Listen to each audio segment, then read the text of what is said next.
मुसलमानों के अछूत बना दिया है, ना कोई सियासी नुमाइंदगी है, ना मुल्क की तरक्की में इनका कोई हिस्सा दिया जा रहा है। 2019 में मोदी ने कहा था कि 1 करोड़ स्कॉलरशिप दिए जाएंगे, अब सिर्फ 58 लाख दिए जा रहे हैं। 47% अक़लियती एप्लीकेंट्स को हर साल स्कॉलरशिप से महरूम कर दिया जा रहा है। मुसलमानों को उनका दस्तूरी हक मिलना चाहिए। आप कैसे विकसित भारत बनाएंगे अगर 17 करोड़ मुसलमान नफरत करेंगे? मैडम, 25 मिलियन बच्चे वेस्टेड एंड मासूम बच्चों की ये बदकिस्मती और बदबख्ती है कि एक शख्स चाय बेचकर वजीर आजम बन गया। Budget has shown that Modi government policy झेलो इंडिया। गरीब, middle class, farming, city developers, main and women सब मोदी को झेल रहे हैं। 133 करोड़ इंसानों जिंदगी से बेगानों, सिर्फ हुक्मरानों ने हक तुम्हारा छीना है। खाक ऐसे जीने पर यह भी कोई जीना है।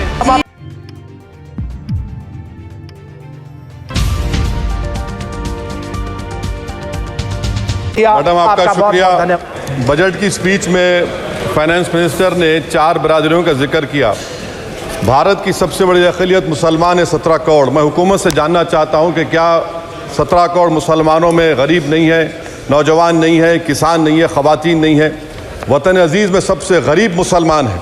सबसे ज़्यादा नाखवानगी मुस्लिम ख़वातीन में। AIDS और PLFS का डेटा ये बताता है कि मुसलमानों में सबसे कम असासे हैं और कंजम्पशन लेवल दूसरे मजहबी ग्रुपों के बनिस्बत सबसे कम है। तालीमी इदारों में मैडम 15 और 24 साल की उम्र में भर्ती एनरोलमेंट में मुसलमानों की सिर्फ 29%, शेड्यूल कास्ट की 44%, हिंदू OBC के 51% और हिंदू अपर कास्ट की 59% है। हायर एजुकेशन मुसलमानों का एनरोलमेंट सिर्फ 5% है। PLFS का 2018-19 का डेटा विज एम्प्लॉयज़ बताता है कि मुसलमान 22% थे, 2022-23 में 15% हो चुका है। सेल्फ एम्प्लॉयमेंट में मुसलमान हिंदू सिख से ज़्यादा 58.4% है। रेगुलर वेज एम्प्लॉयमेंट में सबसे कम मुसलमान है 15% और कैजुअल लेबर में सबसे ज़्यादा मुसलमान 26% है। तो मुसलमानों का शेयर रेगुलर एम्प्लॉयमेंट में लॉस हो रहा है एम्प्लॉयमेंट का। मुसलमान नौजवानों को ना रोज़गार मिलता है, ना तालीम के मौक़े, ना हुकूमत उनको कोई तरबियत सहूलत दी जाती है। मैं मोदी हुकूमत को एक मुसलमानों का अछूत बना दिया है, ना कोई सियासी नुमाइंदगी है, ना मुल्क की तरक्की में इनका कोई हिस्सा दिया जा रहा है।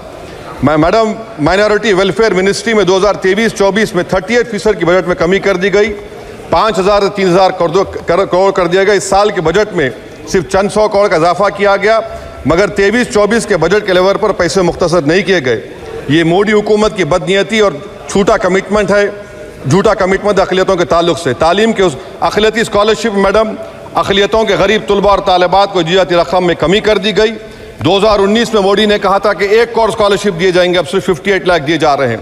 47% अक़लियती एप्लीकेंट्स को हर साल स्कॉलरशिप से महरूम कर दिया जा रहा है। 10 साल से मैं कह रहा हूँ कि डिमांड ड्रिवन करो। डिमांड ड्रिवन के लिए सिर्फ 3,000 करोड़ की ज़रूरत है, मगर ये हुकूमत सच्चाई को और ईमानदारी से काम नहीं कर रही है। 2007 और 8 से माइनॉरिटी स्कॉलरशिप का नंबर इजाफा नहीं हुआ है।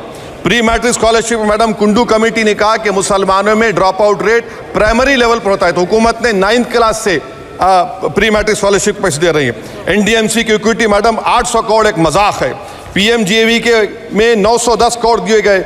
सारी दुनिया जानती है कि जहां मुसलमान बसता है गाँव में, शहर में, वो अंडर डेवलप एरिया है, और आप मजाक करें ऊँट के मुँह में जीरा देकर। हज में 97 करोड़। हज कमेटी एक रिश्वत का मरकज बन चुका है। प्राइवेट टूर ऑपरेटर्स के एक लाइसेंस के लिए पैसे देना पड़ता है, बिल्डिंग सिलेक्शन के लिए पैसे देना पड़ता है, मीना मुजदलफा में कंपनी के सिलेक्शन के लिए पैसे देना पड़ता है। मैं हुकूमत से मुतालबा करता हूं कि उसको ख़त्म किया जाए और CBI से इंक्वायरी करवाई जाए। मोदी हुकूमत को अक़लियतों, बिल्कुल मुसलमानों से नफरत को ख़त्म करना पड़ेगा। मुसलमानों को उनका दस्तूरी हक मिलना चाहिए। आप कैसे विकसित भारत बनाएंगे अगर 17 करोड़ मुसलमान नफरत करेंगे? मैडम, पूरी स्पीच में फाइनेंस मिनिस्टर के बच्चों का जिक्र नहीं है। आज हमारे देश में 66 लाख बच्चे रोज भूखे सोते हैं। 46 मिलियन बच्चे स्टंटेड हैं मेल न्यूट्रिशन की वजह से। 25 मिलियन बच्चे वेस्टेड एंड मासूम बच्चों की यह बदकिस्मती और बदबख्ती है कि एक शख्स चाय बेचकर वजीर आजम बन गया। LTC long term capital gain tax madam was decreased from 20 to 12.5%. However, the indexation benefit has been removed and won't apply to any property purchased after 2001. This will be detrimental to the growth of real estate, limit household capital formation and impact employment generation in construction sector. This change in LTCG is a quasi-wealth tax on household, particularly the middle class. Internship programme madam 5 साल में आप 1 करोड़ लोगों को intern कराएंगे, यानी एक company को 4,000 लोगों को ट्रेन करना पड़ेगा। मुझे बताइए क्या ये बड़ी कंपनी का माने क्या है? It is unachievable. Will it be based on market cap, revenue, employ size? May be Prime Minister Modi is saying to Agniveer to do internship after 4 years of service in armed forces. Madam, 21 billion people have given up all hope and stopped looking for jobs. This brings down to 9% eligible population that is either employed or they are looking for jobs. Maybe Finance Minister can introduce a Berozgar tax and tax the unemployed as well. No significant increase for social welfare, healthcare. It looks like Prime Minister Modi is saying देश की middle class की संपत्ति पर पहला हक हमारे alliance का है. In real terms, when adjusted to inflation, the allocation of health ABPMJ has declined. Modi is saying he said heal in India during G20. The reality is India is hurting. Madam, this government wants to increase FDI from China. Is the Prime Minister not concerned that our armed forces cannot patrol 26 patrolling points out of 65 in Ladakh? Maybe the Prime Minister wants the Chinese monopoly Indian markets. Import from China have crossed 101 billion 2024. Prime Minister Modi says Khelo India, but in reality the budget has shown that Modi government policy is Jhelo India. गरीब, middle class, farming, city dwellers, men and women, सब मोदी को झेल रहे हैं. Madam, in the current financial year, in February 5th, 15,993 MSMEs have been closed. Total MSCs closed have 35,680. Andhra Pradesh bifurcation.